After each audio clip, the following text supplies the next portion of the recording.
Hai minasang, konnichiwa. Selamat datang kembali di channel Yasashi Nihongo. Hari ini kita akan melanjutkan pembahasan dari materi buku Minano Nihongo Basic yang kedua. Kita akan masuk ke pembahasan pola kalimat bab 42. Hari ini saya akan menyampaikan dua materi. Yang pertama adalah ringkasan pola kalimat dari bab 42, dan yang kedua kita akan membahas contoh-contoh kalimat dari bab 42 yang ada di bagian Renshu E. Untuk bagian Renshu E nanti kita akan ambil materinya dari buku Minano Nihongo Basic 2 yang Japan version edisi yang kedua atau cetakan yang terbaru dengan cover yang seperti ini ya. Bagi minasang yang punya buku ini silahkan disiapkan terlebih dahulu supaya nanti lebih mudah untuk menyimak materi hari ini. Oke, langsung saja kita mulai diawali dari pembahasan ringkasan pola kalimat dari bab 42. Hai, hajime masyo.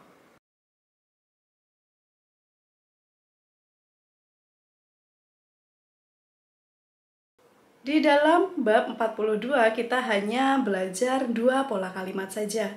Kita mulai dari pola kalimat yang pertama, kita sebut dengan istilah tameni. Tameni bisa kita artikan untuk.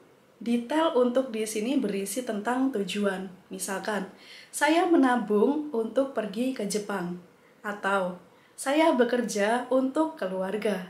Jadi bisa dibayangkan ya, untuk di sini memiliki sebuah tujuan.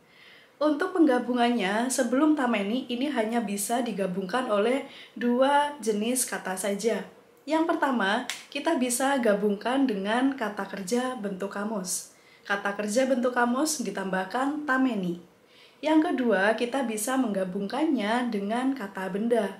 Jika kita menggunakan kata benda, maka harus ditambahkan no, baru bisa ditambahkan dengan tameni.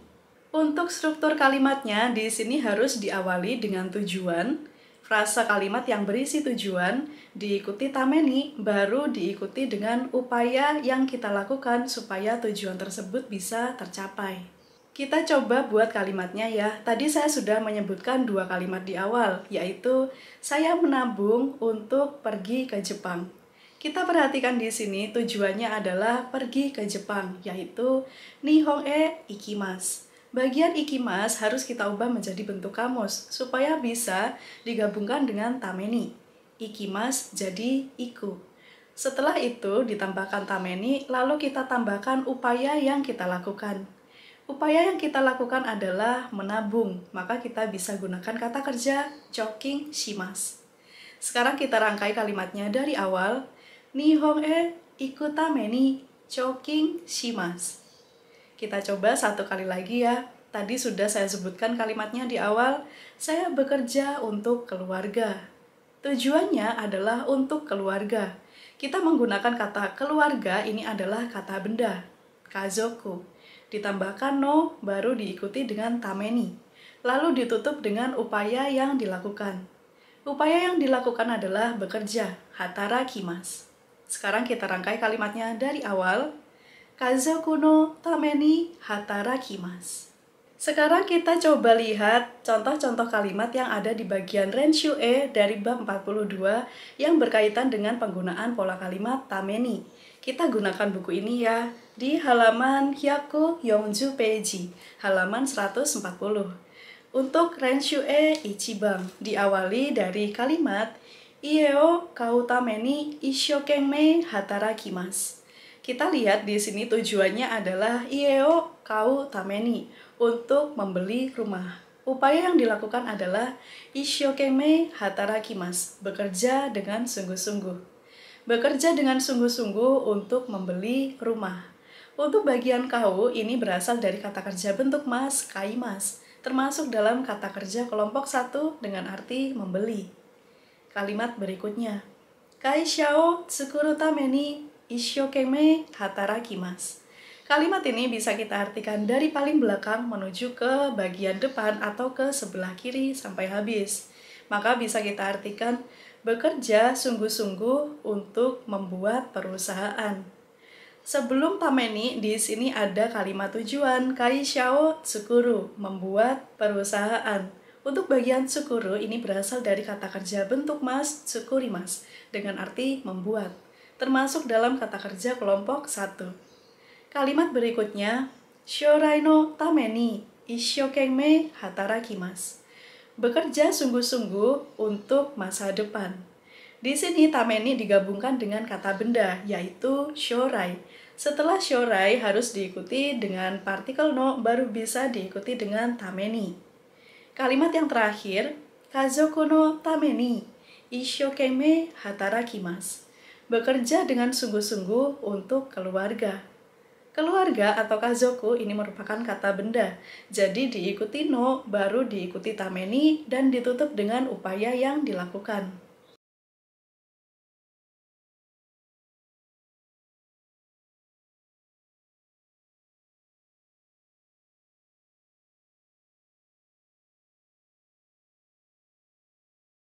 Sekarang kita menuju ke pembahasan pola kalimat yang kedua.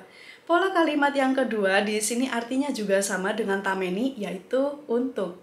Bedanya adalah pola kalimat yang kedua kita hanya menggunakan partikel saja. Partikelnya yang digunakan ada dua macam ya. Yang pertama, noni, yang kedua hanya ni saja. Yang membedakan dengan penggunaan tameni adalah jika tameni arti untuk ini menunjukkan adanya tujuan. Tapi untuk noni atau ni di sini arti untuk hanya sebatas dari fungsi sebuah benda. Contoh kalimatnya seperti ini. Pisau ini digunakan untuk memotong daging. Jadi kita sedang membicarakan fungsi dari sebuah pisau. Contoh berikutnya misalkan sepatu ini bagus untuk olahraga. Jadi kita sedang membahas atau membicarakan fungsi dari sebuah sepatu yang bagus untuk olahraga. Untuk penggabungannya, noni sebelum noni ini harus menggunakan kata kerja bentuk kamus saja. Kemudian untuk ni sebelum ni ini hanya menggunakan satu jenis kata saja, yaitu kata benda. Untuk struktur kalimatnya harus diawali dengan kalimat yang berisi fungsi suatu benda, diikuti dengan partikel noni atau partikel ni, baru diikuti dengan frase kalimat penjelas berikutnya. Sekarang kita coba untuk membuat kalimatnya. Pisau ini digunakan untuk memotong daging. Kita sedang membicarakan pisau ini, sehingga pisau ini kita jadikan topik kalimat. Kono naifu diikuti dengan partikel wa. Setelah itu bisa kita tempatkan frasa kalimat yang mengandung fungsi, yaitu untuk memotong daging. Nikuo kirimas. Bagian kirimas harus kita ubah menjadi bentuk kamus, yaitu menjadi kiru, supaya bisa digabungkan dengan noni. Berikutnya, untuk istilah digunakan, ini kita cukup menggunakan kata kerja bentuk mas biasa tanpa harus menggunakan ukemi atau menggunakan kata kerja bentuk pasif, sehingga kita cukup menggunakan sukaimas. Sekarang kita rangkai kalimatnya dari awal menjadi kono naifu wa nikuo kiru no ni sukaimasu. Kalimat berikutnya, sepatu ini bagus untuk olahraga. Kita sedang membahas sepatu ini yang kita jadikan topik kalimat. Kono kutsu wa, kemudian diikuti dengan fungsinya yaitu bagus untuk olahraga. Maka kita bisa gunakan suppotsu ni ii desu. Jadi untuk di sini, untuk olahraga kita gunakan kata benda saja, yaitu suppotsu. Baru diikuti partikel ni dan diikuti dengan kata bagus yaitu ii desu. Sekali lagi kita rangkai kalimatnya menjadi kono kutsu wa suppotsu ni ii desu. Setelah partikel noni atau setelah partikel ni yang artinya untuk, nanti kita bisa menggunakan macam-macam kata yang lain. Jadi tidak terbatas hanya untuk sukaimas atau terbatas hanya menggunakan kata sifat i saja. Misalkan kita bisa tambahkan kata benri desu, yakuni tachimasu, dan lain sebagainya. Sekarang kita lihat contoh-contoh kalimat yang menggunakan partikel noni atau partikel ni dengan arti untuk di bagian renshu e dari bab 42. Kita menuju ke renshu e nibang. Kalimat yang pertama adalah kono kabang wa eo hakobu noni tsukaimasu.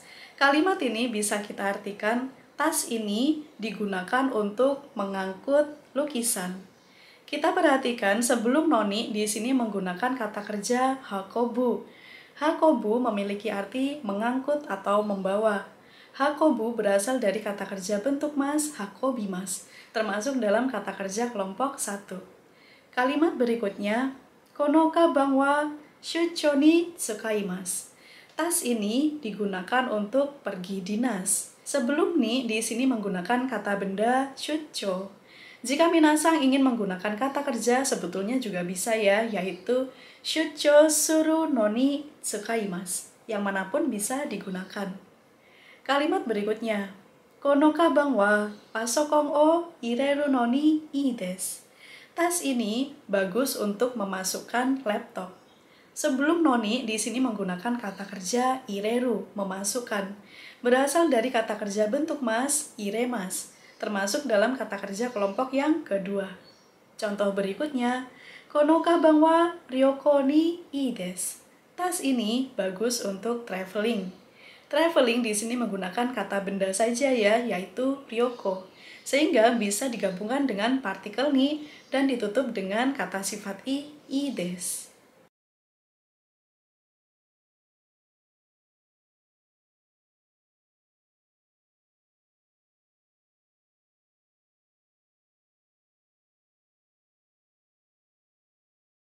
Berikutnya akan ada contoh kalimat yang menggunakan fungsi dari partikel noni dan partikel ni, tapi di sini berkaitan dengan fungsi dari waktu dan fungsi dari uang.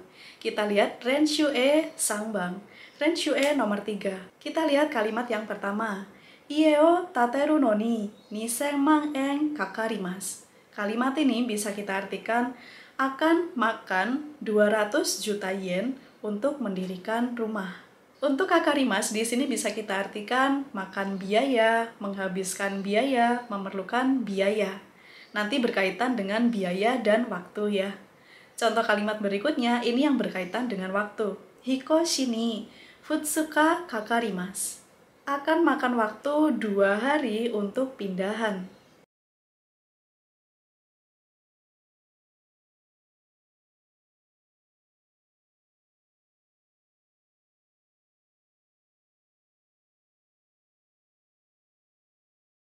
Berikutnya akan saya tambahkan fungsi dari dua partikel yang tidak dibahas secara detail di bagian renshue, yaitu partikel wa dan partikel mo.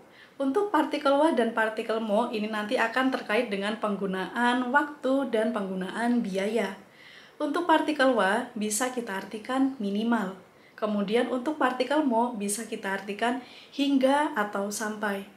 Hingga atau sampai di sini yaitu melebihi batas dari yang kita bayangkan. Supaya lebih mudah untuk dipahami, di sini akan saya berikan situasi percakapan. Ada si A dan si B ini sedang membicarakan perbaikan laptop. Untuk perbaikan laptop ini minimal diperlukan waktu 1 bulan baru selesai. Kita mulai dari si A yang mulai curhat mengucapkan, Pasokon o shuri suru no ni 1 kagetsu wa kakarimasu yo. Untuk perbaikan laptop, ini minimal diperlukan waktu 1 bulan loh. Kemudian si B merasa terkejut dengan informasi yang disebutkan oleh si A karena dia anggap kalau memperbaiki laptop mungkin 1 minggu saja sudah selesai. Tapi ini ternyata mencapai 1 bulan. Jadi melebihi apa yang dia bayangkan. Kemudian dia dengan terkejut, dia merespon, so nan desu ka? Begitukah? 1 kagetsu mo kakarung desu ka? Perlu waktu sampai 1 bulan kah? Jadi seperti itu ya penggunaan partikel wa dan partikel mo yang khusus ada di bab 42.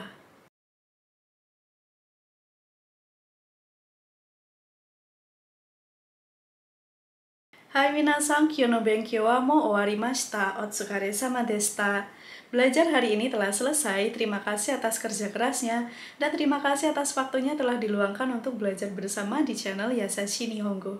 Jika masih ada pertanyaan seputar penjelasan pola kalimat dan renshue dari bab 42 kali ini, silakan tuliskan di kolom komentar ya. Shitsumo ga attara komentorang ni kaite kudasai ne. Dan jika minasang masih memiliki pertanyaan lain seputar bahasa Jepang atau seputar studi ke Jepang, silakan bisa kirimkan ke DM Instagram saya, ada di sini Instagramnya, atau bisa juga dikirimkan ke official Instagram Yasashi Nihongo. Saya usahakan nanti untuk membalasnya ya. Dan bagi minasang yang memerlukan informasi di mana sebaiknya membeli buku-buku bahasa Jepang yang berkualitas 100% original bisa dibeli secara online, praktis, dan aman, silakan bisa menghubungi Instagram @thejapanscribe atau bisa juga hubungi nomor admin WhatsApp yang tertera di sini.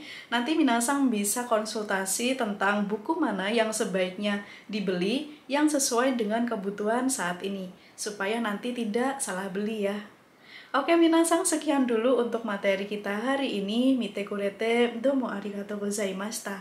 Terima kasih sudah nonton. Ja, matane. Sampai jumpa di pembahasan berikutnya. Kita akan membahas Renshubi bagian yang pertama dari bab 42. Hai, bye-bye.